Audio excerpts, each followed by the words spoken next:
Ni keadaan pada atas. Rasa macam rumah 15 tu masuk.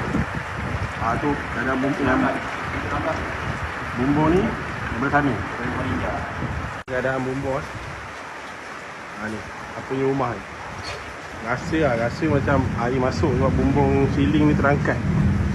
Rumah sebelah ni tak pasti bumbung terangkat ke tak, masuk air ke tak.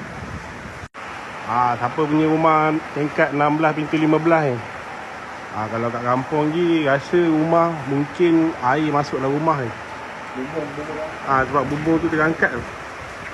Ni yang daripada tingkat 17 punya serpihan ni. Rasa rumah pintu 15 ni air masuk ni. Bumbung tu terangkat tu.